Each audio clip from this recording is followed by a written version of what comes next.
मैं मर जाऊं तो मेरा शरीर जला देना। ये शब्द थे एडोल्फ हिटलर के। हिटलर अपने बंकर में छुपा हुआ था। सोवियत फौज बर्लिन की तरफ बढ़ रही थी। हार नजदीक थी हिटलर की, इसलिए हिटलर ने मरने का इरादा किया। लेकिन एक सवाल है, हिटलर ईसाई था। ईसाई लाश को दफनाते हैं, जलाते नहीं हैं। तो फिर हिटलर अपनी लाश को जलवाना क्यों चाहता था?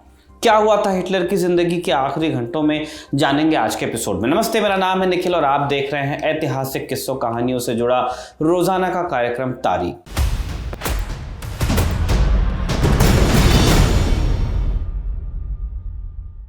स्क्रीन पर एक तस्वीर देख रहे होंगे आप। ये हिटलर के बंकर की हूबहू नकल है। हिटलर की मौत वाले दिन उसका स्टडी रूम जिस हाल में मिला था, ठीक उसी तर्ज पर इसे बनाया गया। इसे Hitler how could it happen नाम के एग्जीबिशन में दिखाया गया था। इसी बंकर के अंदर हिटलर और उसकी गर्लफ्रेंड की लाशें मिली थी 30 अप्रैल 1945 के रोज। ये वो दिन था जब हिटलर ने आखिरी बार सांस ली। उस रोज उसके साथ बस ईवा ब्राउन थी। ईवा हिटलर की गर्लफ्रेंड थी। हालांकि ये भी माना जाता है कि मौत से पहले दोनों ने शादी की थी। अपने अंतिम दिनों में जब दोनों बंकर में छिपे थे तब की बात बताई जाती है। हिटलर के साथ 2 बॉडीगार्ड्स थे। इनमें से एक का नाम था रोशस मिस्क। हिटलर के पास दिन भर रात भर फोन्स आते रहते थे, कॉल्स आते रहते थे। मिस्क की ड्यूटी कॉल उठाने की थी। सिर्फ गिनती के लोग थे जिनके कॉल पर हिटलर को फ़ोन दिया जाता। बाकियों के लिए आदेश था कि कह दो हिटलर बिजी है। रोशस मिस्क हिटलर की मौत तक उसके साथ रहा। बाद में उसने एक किताब लिखी, Hitler's last witness, the memoir of Hitler's bodyguard. किताब में रोशस ने हिटलर की जिंदगी के आखिरी घंटों का ब्यौरा दिया है। रोशस ने लिखा है, अप्रैल के अंत तक सोवियत फौज ने बर्लिन को चारों तरफ से घेर लिया था। इटली, फ्रांस, रूस सभी मोर्चों पर जर्मनी पिछड़ चुका था। जर्मनी की हार निश्चित लग रही थी, फिर भी हिटलर की उम्मीद नहीं टूटी थी। उसने अपनी फौज को एक आखिरी हमला करने का हुक्म दिया ताकि सोवियत नाकेबंदी को तोड़कर वो बाहर निकल जाएं। जर्मनी की हार के दिनों में कई नाज़ी अधिकारी भागने में सफल रहे थे, जिन्हें अर्जेंटीना जैसे देशों में शरण मिली। हिटलर को भी उम्मीद थी कि वो किसी तरह जर्मनी से बाहर निकल जाए तो एक और फौज खड़ी कर सकता था। ये उम्मीद थी उसकी, और सिर्फ उम्मीद ही रही। जब कई हफ्तों तक जर्मन फौज को कोई सफलता नहीं मिली, हिटलर ने खुद को एक बंकर में बंद कर लिया। रोशस मिस्क के अनुसार हिटलर को यकीन था कि वो बंकर दुनिया में सबसे सुरक्षित जगह है। अब देखिए कि 30 अप्रैल को यानी हिटलर की मौत के दिन क्या हुआ। रोशस मिस्क के अनुसार उस रोज तड़के हिटलर के पास एक संदेश आया। इसमें बताया गया था कि अगर आज कामयाबी नहीं मिली तो सब कुछ खत्म हो जाएगा।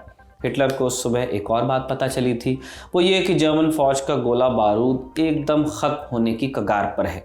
हिटलर ने इसके बाद एक आखिरी निर्देश दिया, रेड आर्मी की घेराबंदी तोड़ने की कोशिश करो। यह हुक्म था उसका। हिटलर ने अपने सैनिकों को संदेश दिया था कि वो आखिरी सांस तक लड़े, लेकिन ये संदेश देते समय उसे यह एहसास भी था कि उसकी भी शायद ये आखिरी सांसें ही हैं। रोशस मिस्क 5 साल तक हिटलर के साथ रहा था। 30 अप्रैल के दिन भी उसकी ड्यूटी टेलीफोन पर ही थी। अपने किताब में वो लिखता है, दिन का दूसरा पहर बस बीतने को था, तभी जर्मन सेना के एक ऑफिसर जनरल कीटल का फोन आया। मिस्क को निर्देश थे कि कीटल का कॉल आते ही हिटलर को बताया जाए। हिटलर आया, उसने फोन का रिसीवर उठाया। रोशस मिस्क के अनुसार फोन उठाते ही हिटलर के माथे पर पल पड़ने लगे थे। दूसरी तरफ से बहुत बुरी खबर आई थी। सोवियत आर्मी को तोड़ने की जर्मन फौज की आखिरी कोशिश भी नाकाम रही थी। तय हो गया था कि जर्मनी अब हार गया है। दूसरा विश्व युद्ध इसी के साथ खत्म होने वाला था। अब इसे कोई रोक नहीं सकता था। हिटलर ने फ़ोन रखा। नाज़ी पार्टी का एक अधिकारी मार्टिन बोमन उसके साथ था। हिटलर के कुछ और भरोसेमंद भी थे वहाँ। हिटलर उन सब के साथ दबी जुबान में बातें कर रहा था। इसके बाद वो हॉल से अपनी स्टडी की ओर चल दिया। ईवा पीछे पीछे चलते हुए साथ हो ली। हिटलर के पास अब 2 ही ऑप्शंस थे, मरना या घिसट घिसट कर मरना।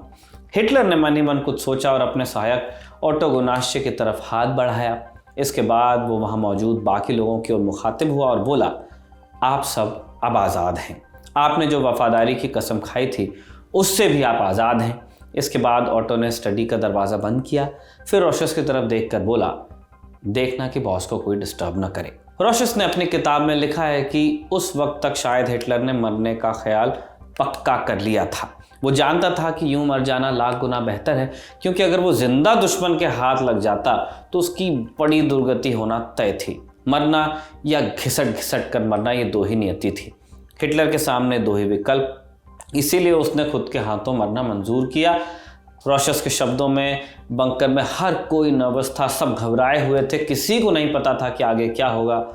मैं टेलीफोन स्विच बोर्ड के पास ही बैठा था, तभी स्टडी रूम के अंदर से आवाज़ आई, कुछ शोर शराबा सा।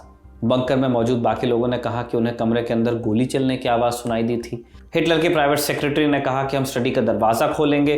दरवाज़ा खुला और हमने अंदर झांका। रॉशस ने आगे बताया, मेरी नज़र सबसे पहले ईवा पर पड़ी। वो बैठी हुई थी, गहरे नीले रंग की ड्रेस उसने पहनी थी और उसके ऊपर सफ़ेद झालरें। उसने अपने पैर मोड़कर घुटनों को सीने से चिपकाया हुआ था। उसका सिर हिटलर की तरफ झुका हुआ था और उसके जूते सोफे के नीचे पड़े थे। ईवा के एकदम नज़दीक पड़ा था हिटलर। उसकी आंखें खुली हुई थी, वो घूर रहा था, माथा कुछ आगे की तरफ लुढ़का हुआ था उसका। रॉशस के अनुसार हिटलर और ईवा की मौत के बाद उनके शव बंकर के बाहर ले जाए गए और उन्हें जला दिया गया। अब जैसा हमने पहले बताया, हिटलर था ईसाई। ईसाई लाश को दफनाते हैं, जलाते नहीं हैं, लेकिन हिटलर ने साफ निर्देश दिया था कि उसकी लाश जला दी जाए। इसका कारण दरअसल हिटलर का डर था। डर यह कि उसकी लाश को कब्र से खोद कर निकाल लिया जाएगा और उसकी लाश पर लोग अपना गुस्सा उतारेंगे। इटली में मुसोलिनी को सरेआम फांसी पर लटकाया गया था। हिटलर नहीं चाहता था कि उसका भी वैसा ही हश्र हो, जिंदा या मुर्दा, इसलिए वो मरने के बाद जल जाना चाहता था। हिटलर की मौत के महज 2 दिन बाद 2 मई 1945 को रेडामी शहर में घुस आई और नाची साम्राज्य का अंत हुआ। हिटलर के गार्ड रोशस स्मिथ का क्या हुआ? रोशस ने किताब में बताया है कि वो बंकर से भाग गया था, लेकिन कुछ रोज बाद ही सोवियत फौज के हाथ पड़ गया। उसे 9 साल सोवियत जेल में बंद रहना पड़ा। 1953 में वो सजा काटकर अपने घर लौट पाया। 2013 में रोशस की मौत हुई, 96 साल की उम्र में। एक दिलचस्प बात और है, रोशस अंत तक हिटलर का वफादार बना रहा। अपनी किताब में वो लिखता है, हिटलर शैतान नहीं था, वो एक सामान्य इंसान था।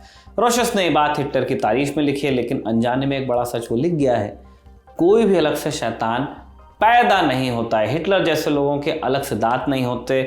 दुर्दांत और क्रूर लोग भी आम इंसानों जैसे ही दिखते हैं, लगते हैं, और फिर जब पावर हासिल कर लेते हैं वो, तब उनकी असलियत आती है सामने। जाते आते एक और तस्वीर आपको दिखाते हैं।